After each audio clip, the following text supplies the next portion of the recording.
Welcome to chemistry planet. आज के इस वीडियो में हम डिस्कस करने वाले हैं PG chemistry entrance test syllabus से कुछ इम्पोर्टेंट टॉपिक्स जो एंट्रेंस टेस्ट के लिए बहुत ही इम्पोर्टेंट है, जिसमें से क्वेश्चंस आते हैं। ऐसा ही सिलेबस हमने ऑलरेडी अपलोड किया था, लेकिन स्टूडेंट्स की डिमांड पे आज मैं दोबारा अपलोड करता हूँ।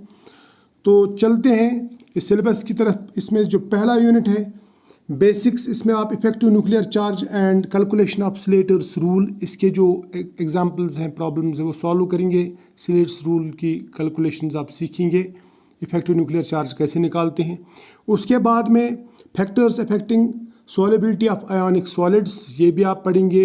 VSEPR थियोरी पढ़ेंगे आप, इसमें मॉलिक्यूल्स की शेप, जियोमेट्री एट्सट्रा पढ़ेंगे, डिफरेंट मॉलिक्यूल्स की, इसमें से क्वेश्चंस आते हैं। और आप साथ में हाइब्रिडाइजेशन कैसे निकालते हैं, इसकी थोड़ी ट्रिक्स देख लेना। तो वहाँ पे आप सेंट्रल एटम की हाइब्रिडाइजेशन डिफरेंट मॉलिक्यूल्स में क्या होती है वो देखना। इसी तरह से आप ammo diagram, molecular orbital theory जो है वो पढ़ लेना थोड़ा सा, उसमें खासकर बॉन्ड ऑर्डर सीख लेना, और कौन से मॉलिक्यूल्स पैरामैग्नेटिक रहते हैं, कौन से डायमैग्नेटिक रहते हैं, ये सीख लेना। इसके बाद में एसिड बेस थियरीज में आप लेविस एसिड थ्योरी और लक्स फ्लड का जो कॉन्सेप्ट है ये पढ़ लेना। HSAB प्रिंसिपल ये पढ़ लेना। इसके एप्लीकेशंस पढ़ने हैं असल में, कि कौन से मॉलिक्यूल को आप आइडेंटिफाई कर सकते, कौन सा एसिड है, कौन सा बेस है। HSAB के हिसाब से कौन से कंपाउंड स्टेबल हो सकते हैं, कौन से स्टेबल नहीं होंगे, ये आप सीख लेना। इसी तरह से आप एस ब्लॉक में अगर देखेंगे तो वहाँ पे आप हाइड्राइड्स, हाइड्रोक्साइड्स, कार्बोनेट्स, सल्फेट्स ये पढ़ेंगे, और ख़ासकर इनकी जो सॉल्युबिलिटी ट्रेंड्स हैं ये पढ़ेंगे आप। एल्कली मेटल्स और एल्कलाइन अर्थ मेटल्स की solubility trends of hydrides, hydroxides, hydrides नहीं हाइड्रोक्साइड्स, कार्बोनेट्स और सल्फेट्स। हाइड्राइड्स की आप स्टेबिलिटी पढ़ेंगे और इनकी भी स्टेबिलिटी साथ में पढ़ लेना। इसी तरह से आप सिमेट्री में, मॉलिक्यूलर सिमेट्री में सिमेट्री एलिमेंट्स पढ़ेंगे। इसमें combination of symmetry operation, general considerations और ग्रुप मल्टीप्लिकेशन टेबल्स सीखेंगे थोड़ा बहुत। सब ग्रुप्स क्या रहते हैं, क्लासेस क्या रहते हैं, ये थोड़ा बहुत सीख लेना। और शॉनोफिलीज सिंबल्स को भी एक बार देख लेना। इसी तरह से अगर आप बोरेन्स की बात करेंगे तो स्ट्रक्चर ऑफ डाइबोरेन ये आप पढ़ेंगे अच्छी तरह से। इसी तरह से STYX convention, different boron clusters के लिए जो है, बोरॉन हाइड्राइड क्लस्टर्स, उनके लिए सीखेंगे आप। बोराजीन का स्ट्रक्चर पढ़ लेना। फॉस्फोनाइट्राइलिक हैलाइड्स इसको देख लेना। सिलिकेट्स की जो क्लासिफिकेशन वगैरह है वो देख लेना एक बार। इसी तरह से oxy acids and oxides of phosphorus और सल्फर, इनकी जो एसिडिक करेक्टर है, एसिडिक स्ट्रेंथ, वो एक बार देख लेना। इसी तरह से परऑक्सी एसिड्स ऑफ सल्फर, इसको भी पढ़ लेना, इनकी एसिड स्ट्रेंथ और स्ट्रक्चर एक्स्ट्रा। और इसी तरह से आप structure of pseudo halides, poly halides और इंटर हैलोजन कंपाउंड्स पढ़ के जाएंगे।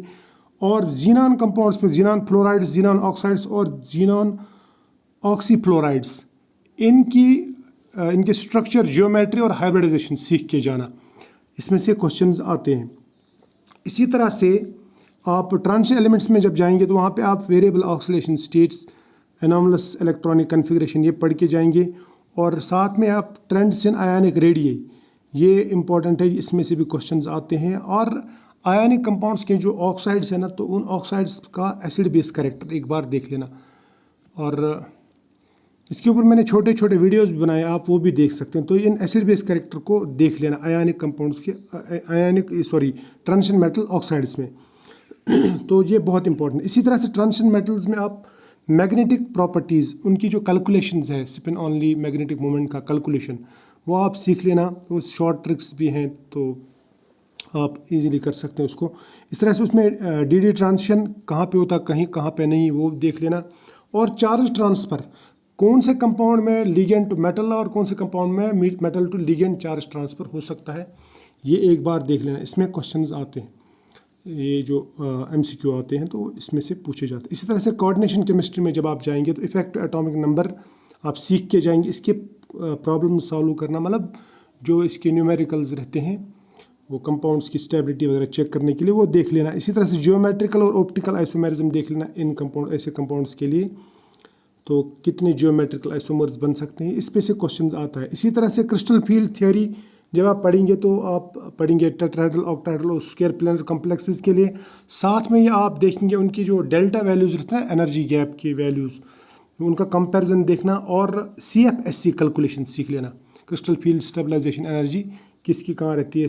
आपको पता होना चाहिए कि strong ligand, weak field ligand जो रहते हैं वो सब सीख के जाना अच्छी तरह से। आपको जियोमेट्री भी समझ में आ जाएगी, खासकर जो जिनका कोऑर्डिनेशन नंबर 4 रहता है, ऐसे कंपाउंड्स का जियोमेट्री देख के जाना, क्योंकि आपको अगर लिगेंड की स्ट्रेंथ पता है तो आप उसकी जियोमेट्री बता सकते हैं, और उसमें जो एक्सेप्शंस हैं जैसे टेट्रामीन, कॉपर एक्स्ट्रा, वो भी पढ़ के जाना। तो ये था इसमें। इस तरह से स्पेक्ट्रोकेमिकल सीरीज़ वो थोड़ा सा दिमाग में बिठा देना, आपको लिगेंड्स का आइडिया आ जाएगा। और मैग्नेटिक प्रॉपर्टीज़ मैंने आपसे पहले भी कहा, इसकी कैलकुलेशंस वगैरह सीख के जाना। इनर ट्रांजिशन एलिमेंट्स में आप इलेक्ट्रॉनिक कन्फिग्रेशन पढ़ लेना इनकी, और सीख के जाना, और साथ में ही separation of lanthanides by ion exchange और सॉल्वेंट एक्सट्रैक्शन, ये पढ़ के जाना। तो इसके बाद में हम आते हैं एनवायरमेंटल और ग्रीन केमिस्ट्री पे। इसमें macro and micro nutrients of soil और PE कॉन्सेप्ट, ये पढ़ के जाना। और जो डिजॉल्व्ड ऑक्सीजन है, COD BOD, उस पर थोड़ा सा नज़र मारना। ग्रीन हाउस इफेक्ट, इसमें ग्रीन हाउस गैसेस एक बार पढ़ लेना, क्योंकि उसमें से क्वेश्चंस पूछे जाते हैं। अब ऑर्गेनोमेटल केमिस्ट्री में आप क्लासिफिकेशन पे क्या जाएंगे, हेपेटिसिटी कॉन्सेप्ट जो ये पढ़ लेना, और एप्लीकेशंस ऑफ 18 इलेक्ट्रॉन रूल, ये बहुत ही इंपॉर्टेंट है। और इसमें पढ़ के जाना आप बीटा एलिमिनेशन के कुछ रिएक्शंस देख लेना, और GC साल्ट को देख लेना। टर्नओवर नंबर और टर्नओवर फ्रीक्वेंसी, ये समझ के जाना अच्छी तरह से, इसमें से क्वेश्चंस आ सकते हैं। इसी तरह से आप बेसिक्स अगर आप ऑर्गेनिक की देखेंगे तो उसमें इलेक्ट्रॉन डिस्प्लेसमेंट में inductive effect, electromeric effect, conjugate effect, hyper conjugation, ये तो आपको मालूम ही है। और टॉटोमेरिज्म, ये आप पढ़ के जाएंगे, तो बहुत इजी है। इसके बेसिस पे आप कैसे स्टेबिलिटी, एसिडिक कैरेक्टर वगैरह निकाल सकते हैं कंपाउंड्स का, ये सीख के जाना, अच्छी तरह से पढ़ के जाना इनको, क्योंकि क्वेश्चंस आते हैं इसमें। खासकर कार्बोकैटायन या कार्बेनियन का स्टेबिलिटी वगैरह ये पूछा जाता है, इसमें क्वेश्चंस आते हैं। तो इसके जितने क्वेश्चंस हो सकते हैं ये कर लेना। कार्बीन का आप सिंगलेट कार्बीन, ट्रिपलेट कार्बीन, ये पढ़ के जाना, कौन सा कार्बीन स्टेबल रहता है, कौन सा नहीं, और इनका स्पिन किसका कितना रहता है, ये पूरा सीख के जाना। और इसी तरह से स्टीरियोकेमिस्ट्री में आप कन्फर्मेशंस ऑफ ब्यूटेन और साइक्लोहेक्सेन पढ़ के जाना। और मैं बोलूँगा इसमें से RS नॉमेनक्लेचर जो है वो पढ़ के जाना। इसमें EZ सिस्टम पढ़ के जाना नॉमेनक्लेचर के साथ में, और कंपाउंड्स को पहचानना, कौन सा E है, कौन सा Z है, इस तरह से R और S अप टू 2 कार्बन, जो कैरल कार्बन, जो ये कंपाउंड्स का इसमें से क्वेश्चंस आते हैं। इस तरह से एरोमेटिसिटी में क्वेश्चन ज़रूर आता है, लेकिन ये कोई सिंपल सा क्वेश्चन नहीं आएगा। सिंपल ही होंगे लेकिन दिमाग लगाना पड़ता है। आप देखना पहले एरोमेटिसिटी होता क्या है, हुकल रूल कैसे अप्लाई करते हैं, उसके बाद में एमओ ट्रीटमेंट, ये जो बेंजीन और बेंजीन लाइक जो कंपाउंड्स हैं उनका देख लेना। और साथ में ही पायरोल, थायोफिन, फ्यूरॉन, इनका जो एरोमेटिसिटी कैरेक्टर है वो पढ़ के जाना एक बार। और इनमें सब्स्टिट्यूशन कहाँ पे हो सकती है, कहाँ पे नहीं, ये थोड़ा पढ़ के जाना। इसमें बहुत छोटे छोटे टॉपिक्स हैं, ये बस दिमाग लगाने की ज़रूरत है। इस तरह सब्स्टिट्यूशन और एलिमिनेशन में आप SN1 SN2 तो पढ़ के जाएंगी, इसमें सिट्ज़ेफ रूल सीख लेना। और हॉफमैन रूल, हॉफमैन में तो क्वेश्चन नहीं आते उतने ज़्यादा, लेकिन फिर भी पढ़ के जाना। हो सकता है इस बार मन बदल जाए लोगों का, तो ये पढ़ के जाना, सीख के जाना। इसी तरह से आप एल्कीन्स में सबसे पहले मैं आपको बताऊंगा जो मार्कोनिकोफ रूल है, एंटी मार्कोनिकोफ रूल, यहाँ पे इसमें नहीं दिया है लेकिन वो सीख के जाना, क्वेश्चंस आएंगे उसी के अकॉर्डिंग। इसी तरह से हाइड्रोबोरेशन, ऑक्सीडेशन, ये क्या होता है, ये पढ़ के जाना। और हेलोजिनेशन में जैसे ब्रोमिनेशन में किस तरह का इंटरमीडिएट बनता है। इसी तरह से हाइड्रोक्सिलेशन में 2 हाइड्रोक्सिलेशन जैसे प्रीवोस्ट और वुडवर्ड, उनमें से वेट हाइड्रोक्सिलेशन कौन सा, ड्राई हाइड्रोक्सिलेशन कौन सा है, ये पढ़ के जाना। और रिएक्शंस में ये पाई सिग्मा कॉम्प्लेक्स तो आपको पता ही होगा, ये थोड़ा सा सीख के जाना। और Vilsmeier Haack reaction, Reimer Tiemann reactions, ये पढ़ के जाना। इसमें इंटरमीडिएट वगैरह रिएक्टेंट्स ये सब सीख के जाना। इस तरह से बेंजाइन मैकेनिज्म एक बार देख लेना, इसमें से भी क्वेश्चन आते हैं। और पढ़ना भी किस तरह से कि आप MCQs करने वाले हैं वहाँ पे। अब अगर मैं अल्कोहल्स की बात करूँगा तो अल्कोहल्स में पेरियोडिक एसिड और लेड टेट्राएस्टेट की जो ऑक्सीडेशन है उसके प्रोडक्ट्स देखना, किस में कितने प्रोडक्ट बनते हैं। कभी कभी वो डायॉल के बदले में ट्रायॉल भी डालेंगे तो किस तरह का प्रोडक्ट बन सकता है, और अगर हम HI से इसका रिएक्शन करेंगे तो क्या होगा। इसमें जो ना MCQ क्या आ सकते हैं ये आपको दिमाग में आ ही जाएगा उस टाइम पे, बस उस हिसाब से पढ़ लेना। इसको रटने की ज़रूरत नहीं, याद करने की ज़रूरत नहीं, सिर्फ समझ लेना। इस तरह से कोल्ब श्मिट रिएक्शन ये पढ़ के जाना आप। और ये जो है ना, ये नाइट्रेशन वगैरह, नाइट्रेशन पूछा जाता है कि कौन से कंपाउंड में कहाँ पे नाइट्रेशन होगी, खासकर फिनॉल्स और सब्स्टिट्यूटेड फिनॉल्स में, इसको एक बार देख लेना। इसी तरह से केनेज़रोज और विटिग रिएक्शन ये पढ़ के जाना। क्लेम्सन और वुल्फ किर्शनर रिडक्शन, इसमें से आपको देखना है कि एसिडिक और बेसिक कंडीशन में कौन सा होता है, यानी कंडीशन डिपेंडेंट आपको देखना है इनमें डिफरेंस क्या है, ये पढ़ के जाना अच्छी तरह से, और इनका प्रोडक्ट क्या होगा थोड़ा सा सीख के जाना। Cram's rule, Cram chelation extra, ये पढ़ के जाना एडिशन एलिमिनेशन रिएक्शन में। इसी तरह से आपको फॉस्फोरस और सल्फर हैलाइड्स के बारे में पता होना चाहिए, इसकी थोड़ी सी इंफॉर्मेशन ले लेना। और रीअरेंजमेंट में मैं आपको बोलूँगा वैगनर, मेयरविन, पिनाकोल, पिनाकोलोन और सेमी पिनाकोल रीअरेंजमेंट जो है ये पढ़ के जाना। और इसमें माइग्रेटरी एप्टीट्यूड खासकर ये देख लेना, तो ये बहुत इंपॉर्टेंट है, इसमें से पूछा जाता है क्वेश्चन। इसी तरह से अगर आप ग्रीन केमिस्ट्री की बात करेंगे, ग्रीन केमिस्ट्री में आपको प्रिंसिपल्स पे ग्रिप होनी चाहिए कि ग्रीन केमिस्ट्री के जो 12 प्रिंसिपल्स है वो कौन से, बस हो सकता है उसमें क्वेश्चन पूछा जाएगा कि इनमें से कौन सा प्रिंसिपल ग्रीन केमिस्ट्री का प्रिंसिपल है या नहीं है। इस तरह से ई फैक्टर ये आप पढ़ के जाएंगे। आयोनिक लिक्विड्स को एक बार नज़र मारना थोड़ी सी, और एटम इकोनॉमी ये देख लेना, इसमें से क्वेश्चन आ सकता है। इसमें से पूछा जा सकता है कि इन रिएक्शंस में कौन सी रिएक्शन सबसे ज़्यादा एटम इकोनॉमिक है, या इसकी एटम इकोनॉमी कितनी है, इस तरह के क्वेश्चंस आ ही जाते हैं। तो एक बार इसको पढ़ लेना, आपको आइडिया आ जाएगा। या कौन सी रिएक्शन ज़्यादा एटम इकोनॉमिक है, जैसे एलिमिनेशन है, एडिशन है, रीअरेंजमेंट, तो इस पर मैंने ऑलरेडी वीडियोज़ भी बनाए, तो आप वहाँ पे भी पढ़ सकते हैं, छोटे छोटे वीडियोज़ हैं, तो आपको दिमाग में आ जाएगा। अब गैसियस स्टेट में kinetic molecular theory of gases, ये इंपॉर्टेंट है, इसमें से क्वेश्चन आते हैं। Root mean square velocity, average velocity, most probable velocity, इनको सीखना और इनका कंपैरिजन भी देखना। जैसे हम लिखते हैं RAM, RAM, ये सबसे बड़ा रहता है, रूट मीन स्क्वायर वेलोसिटी, फिर एवरेज वेलोसिटी, फिर मोस्ट प्रोबेबल वेलोसिटी। अच्छा, इसके बाद में यानी वैल्यूज़ के हिसाब से, इसके बाद में Maxwell distribution of molecular velocities ये पढ़ के जाना।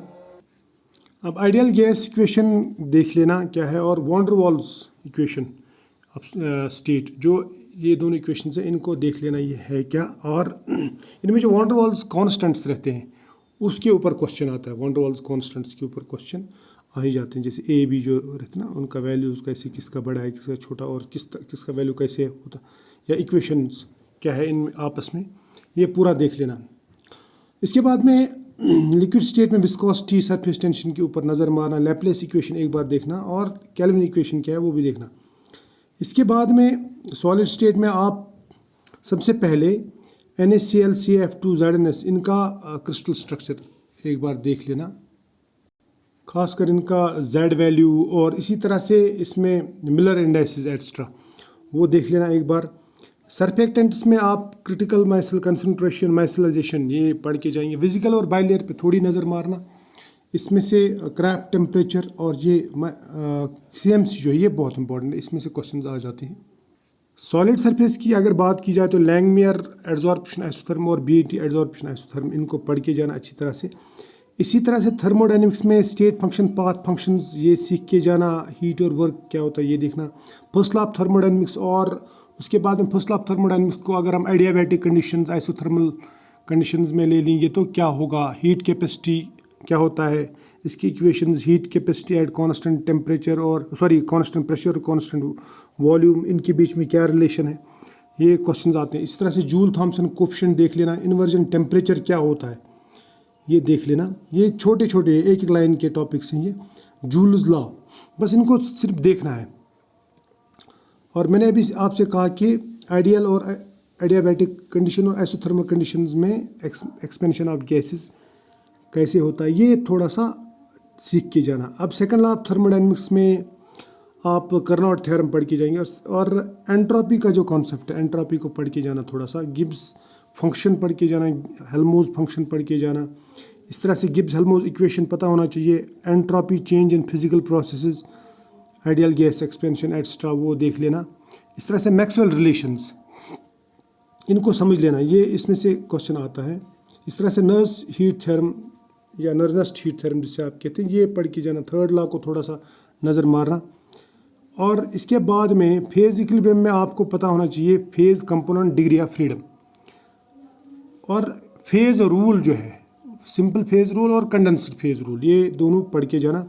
इसमें आप ट्रिपल पॉइंट भी देख के जाएंगे, जैसे फेज डायग्राम ऑफ वाटर वगैरह रहते हैं उसमें ट्रिपल पॉइंट, ये सब ये पढ़ के जाना। इसमें क्वेश्चंस आते हैं ट्रिपल पॉइंट पे। इस तरह से यूटैक्टिक, कॉन्ग्रेंट और इनकॉन्ग्रेंट मेल्टिंग पॉइंट्स क्या रहते हैं, ये आपको पता होना चाहिए। इस पे नज़र मारना, इन फेज डायग्राम्स को एक बार अच्छी तरह से देख लेना तो दिमाग में आ जाएगा। क्लैपेरॉन इक्वेशन क्या है, क्लैपेरॉन इक्वेशन क्या है, इसमें से क्वेश्चंस आते हैं। इसी तरह से अगर आप काइनेटिक्स में देखेंगे तो रिएक्शन ऑर्डर और रिएक्शन रेट कॉन्स्टेंट्स, फिर उन रेट कॉन्स्टेंट डिफरेंट ऑर्डर के रेट कॉन्स्टेंट्स का जो यूनिट है वो आपसे पूछा जाता है। आरएनएस इक्वेशन पे क्वेश्चंस आते हैं, एक्टिवेशन एनर्जी पे क्वेश्चंस आते हैं। और ये जो है ना determination of order of reaction by differential integration method, तो इनमें जो इक्वेशंस रहती हैं उनको एक बार देख लेना, उसमें से भी क्वेश्चंस आते हैं। इस तरह से pH dependence of reaction, for example जैसे कैटालिसिस की बात अगर हम करेंगे तो वहाँ पे आपको क्वेश्चंस आ सकते हैं। इसी तरह से आप जब आप हेट्रोजीनियस कैटालिसिस में जाएंगे तो यहाँ पे एंजाइम कैटालिसिस जब आप पढ़ेंगे, माइकल मेंटन इक्वेशन पढ़ना, effect of temperature and pH on enzyme inhibition, ये पढ़ के जाना। फिशर ट्रॉप्स प्रोसेस और हैबर-बोस प्रोसेस को एक बार देख लेना, उसमें क्वेश्चंस आएंगे। लास्ट पे आती है इलेक्ट्रोकेमिस्ट्री। इलेक्ट्रोकेमिस्ट्री में कोलराचेस लॉ, आयोनिक मोबाइलिटी आप पढ़ के जाना, डिबाई-हुकल-ओनसागर इक्वेशन को देखना अच्छी तरह से। और ट्रांसपोर्ट नंबर, ये बहुत इंपॉर्टेंट, इसमें से क्वेश्चंस आते हैं। Solubility product of sparingly soluble salts, इसमें से प्रॉब्लम्स आते हैं, वो कैलकुलेशन कैसे करते हैं वो आप देख लेना और उस पे से क्वेश्चन ज़रूर आएगा। इस तरह से कंडक्टोमेट्रिक टाइट्रेशन के जो ग्राफ्स हैं उनका वो ग्राफ्स को अच्छी तरह से पढ़ लेना।